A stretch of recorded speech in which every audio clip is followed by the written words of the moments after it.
Cette vidéo s'inscrit dans le contexte de la sortie du 17e album d'Iron Maiden, donc en septembre prochain très probablement, et elle fait suite à la publication donc en ligne hier en direct au nouveau single et au nouveau clip The Writing on the Wall, donc le 15 juillet 2021. Tout d'abord, on va revenir sur le contexte et notamment le livre de Daniel. Dans un second temps, nous verrons ce qui existe en référence à The Writing on the Wall et à Belshazzar, tout ce qu'il y a dans les arts visuels. Donc hier, nous avons pu voir le clip.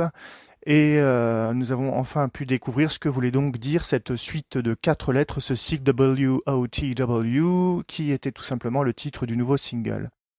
Quand on regarde ce qu'aurait pu vouloir dire ce sigle, on se rend compte que sur le Online Dictionary, il y a un certain nombre de combinaisons qui fonctionnent, et notamment War of the Worlds, le célèbre roman de H.G. Wells. Enfin, il y avait aussi d'autres choses, et Writing on the Wall s'est révélé être la bonne solution.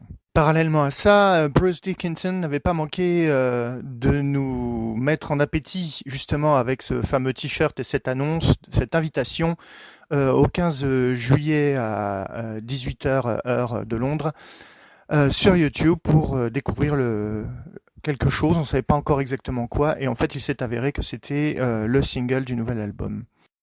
Sur Instagram, il y a eu régulièrement des indices, quasiment quotidiennement, de cette annonce. Et on voit ici, par exemple, sur le mur du grill de Nico McBrain, les fameuses 4 lettres. Pareil, ensuite pour Prowler, le premier album sur le mur, encore une fois.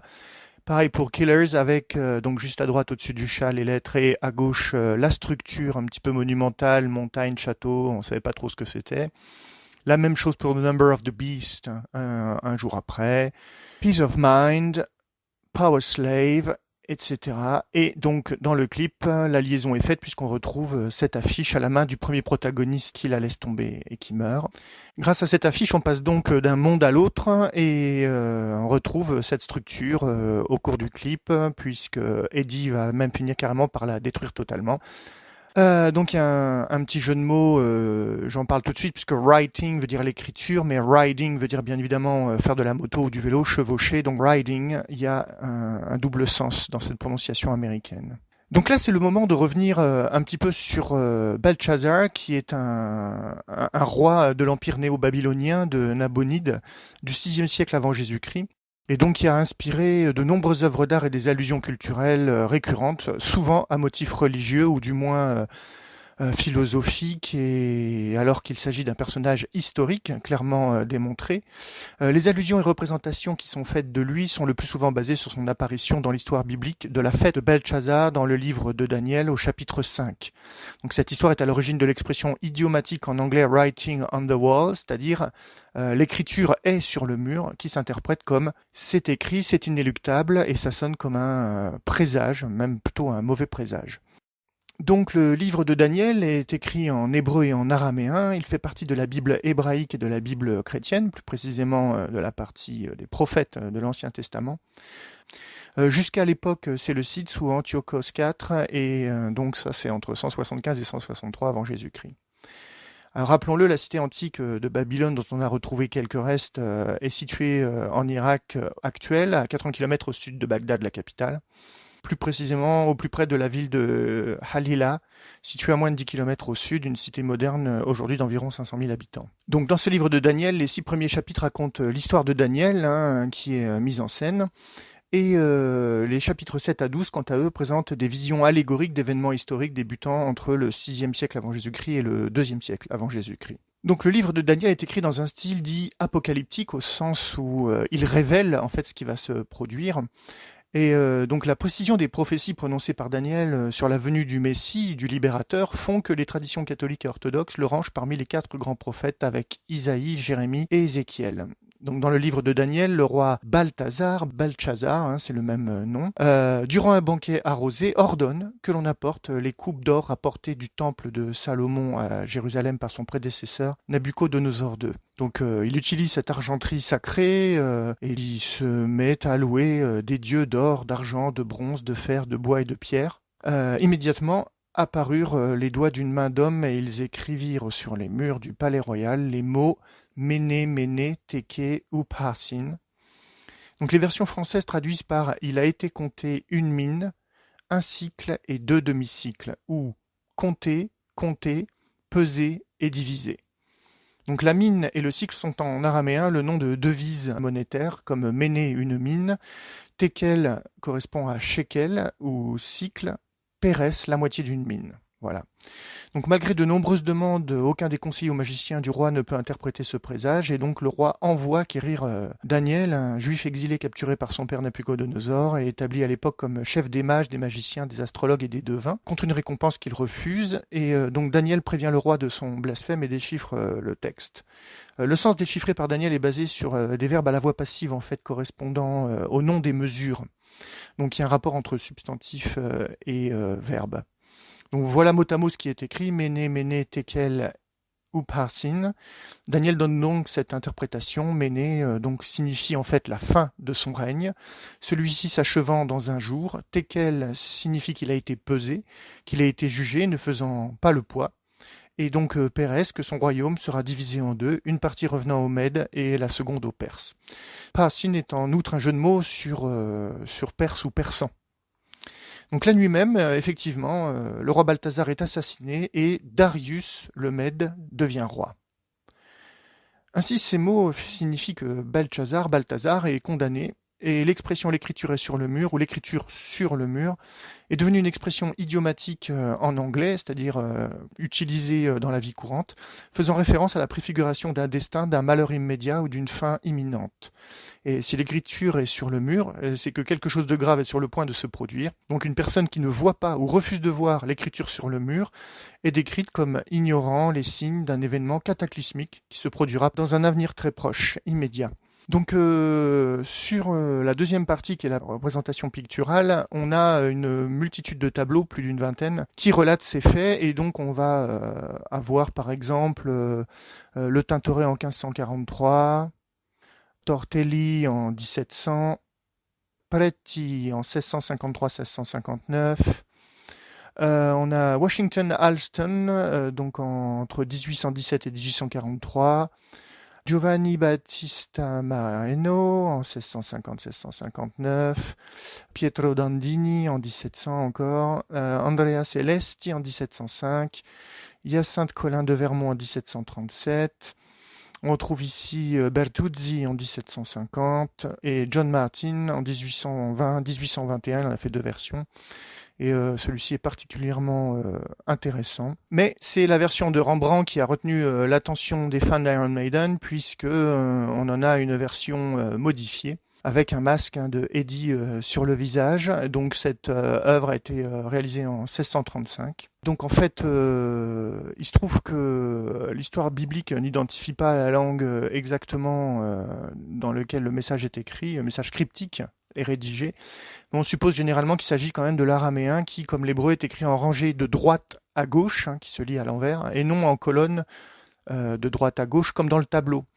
Donc bien qu'il n'y ait aucune explication acceptée pourquoi les prêtres babyloniens étaient incapables de déchiffrer l'écriture, le point de cet arrangement non conventionnel, la lecture du texte dans la peinture dans l'ordre conventionnel de gauche à droite, résulte en un message brouillé. Et cela a sans doute été fait volontairement, à dessein, par Rembrandt, peut-être, pourquoi pas, pour suggérer le fait même que le texte s'est avéré incompréhensible pour les sages babyloniens. En tout cas, ce qui a retenu mon attention, c'est la version de John Martin, Balthazar's Feast, une peinture à l'huile qui a été exposée la première fois en 1821, qui a retenu également l'attention du public puisqu'il a été décliné en esquisse, en gravure, en noir et blanc, etc. Donc c'est assez connu. Et l'intérêt de ce tableau, c'est que c'est en fait le deuxième volet d'une trilogie par le même artiste sur les thèmes mésopotamiens, qui commence avec la chute de Babylone, réalisée en 1819, et complétée plus tard par la chute de Ninive en 1828. Donc on a une trilogie en fait de tableaux qui font référence à la même époque et à peu près aux mêmes histoires, c'est-à-dire la fin d'un empire, la fin d'un monde au profit d'un nouveau, et en l'occurrence ici la liberté qui remplace l'esclavage. Donc il montre une vue panoramique du palais de Belchazzar, roi de Babylone, roi chaldéen. Donc le roi Belchazzar est à droite, en bas, on le reconnaît avec sa couronne. Et donc il donne son banquet dans une salle de banquet absolument monumentale, décorée à droite et même de chaque côté par les signes du zodiaque, ce qui annonce un prédéterminisme en fait. En haut, on reconnaît la tour de Babel, à droite de laquelle se trouve une ziggourate, en fait c'est un temple en forme de pyramide à étages, un temple babylonien, à droite duquel se trouvent les jardins, les fameux jardins suspendus de Babylone. La scène se passe le soir, la nuit. On reconnaît le croissant de lune et Vénus, qui sont aussi des signes d'annonciation qui renvoient à la prophétisation. Il y a donc une fête avec un feu. On reconnaît le feu central, d'ailleurs, on le voit dans le clip d'Iron Maiden. Le feu central est la vénération de Marduk, qui est la divinité typiquement babylonienne, une espèce de forme humaine armée entourée d'un serpent. On voit bien sûr l'argenterie, les riches ornements qui ont été volés au temple de Jérusalem par son prédécesseur Nabuchodonosor II. On reconnaît à droite un menorah qui est un candélabre à 7 branches qui a été volé au même titre que toutes les coupes, les assiettes, les chopes et les vasques. Et puis l'écriture lumineuse qui apparaît sur le mur complètement à droite, qui justement suscite la surprise, voire la stupéfaction, et ensuite l'effroi et la stupeur. Mais pour comprendre ce message, Belshazzar fait appel à ces hommes de lettres, à ces sachants, qui essayent de déchiffrer tant bien que mal le message, et ils n'y arrivent pas. On les voit en train d'essayer de décoder le message. Donc il fait appeler le personnage central du tableau, qui n'est nul autre que Daniel. Daniel habillé de noir, qui est en fait un juif en exil et qui est rappelé pour l'occasion et qui refuse d'ailleurs la récompense, qui traduit le message sans accepter la récompense. Ce message n'est pas compris par Belshazzar, ce qui déclenche la colère de Dieu. Donc on voit la foudre en haut à gauche du tableau qui représente wrath, la colère, W-R-A-T-H en anglais, The Beast with Wrath, a-t-on dans l'intro de The Number of the Beast.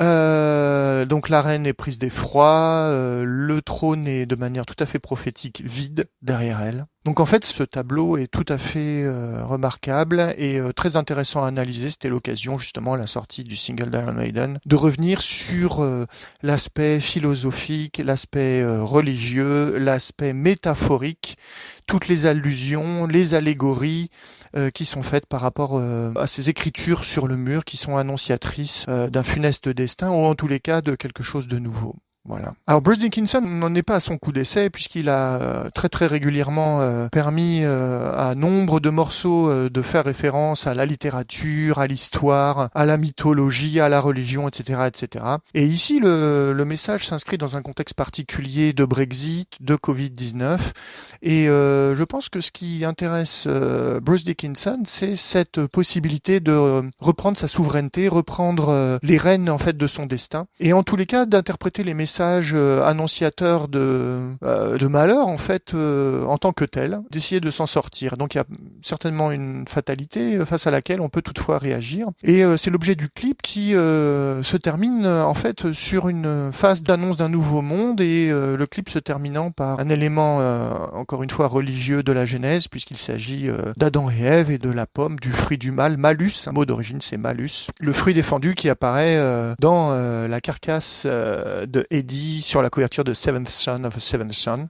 Voilà, je m'en tiendrai à ça pour le moment. Il y a trop de références possibles à citer. En tous les cas, j'espère que ça a suscité votre intérêt et votre curiosité. Et je vous souhaite en tous les cas une bonne écoute du futur album, 17e album d'Iron Maiden.